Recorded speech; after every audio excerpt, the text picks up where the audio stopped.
Sebagaimana yang telah diberitakan sejumlah media termasuk rumusan dari eksekutif dan legislatif di Bali bahwa pertumbuhan ekonomi Bali tahun 2024 diprediksi tumbuh lebih moderat atau lebih rendah dibandingkan dengan kemungkinan pertumbuhan ekonomi tahun 2023. Situasi ini disebabkan adanya perhelatan Pesta Demokrasi tahun 2024 mendatang.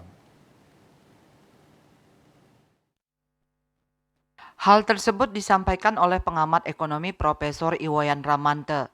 Menurutnya, pertumbuhan ekonomi pada tahun politik tidak bisa diprediksi terlalu tinggi karena pada umumnya RAPBN maupun RAPBD tahun 2024 jumlah dana untuk investasi lebih sedikit. Seperti diketahui bersama, investasi sangat menentukan persentase pertumbuhan ekonomi ke depan. Sementara di sektor swasta, mereka akan cenderung wait and see pada masa pemilu dan tidak berani berinvestasi terlalu banyak, sehingga diharapkan investasi mulai tumbuh paling cepat di awal triwulan keempat atau di akhir tahun 2024. Di sisi lain, inflasi juga diprediksi terjadi lebih moderat di kisaran plus minus 3%, artinya tidak terjadi inflasi terlalu tinggi.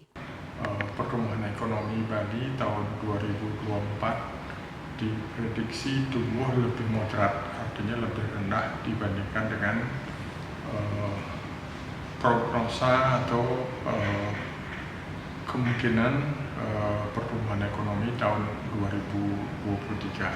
Ya kalau inflasi kayaknya kita bisa prediksi juga cukup moderat ya, di kisaran plus minus 3%. Artinya tidak akan terjadi inflasi yang terlalu tinggi. Itu tadi karena pertumbuhannya relatif moderat, yang dengan demikian penghasilan masyarakat tidak mengalami lonjakan yang terlalu tinggi. Sesuai dengan namanya yaitu Pesta Demokrasi, maka kita sebagai masyarakat harus riang gembira dan jangan sampai menimbulkan keributan. Tak dapat dipungkiri, hingga saat ini Bali masih sangat ketergantungan dengan sektor pariwisata. Ketika dirasa tidak aman, maka wisatawan tidak akan mau datang ke Bali. Dengan demikian, apapun pilihan politik masyarakat, keamanan harus dijaga dengan baik. Sehingga dari sisi ekonomi diharapkan tetap aman nantinya. Andika, Bali TV.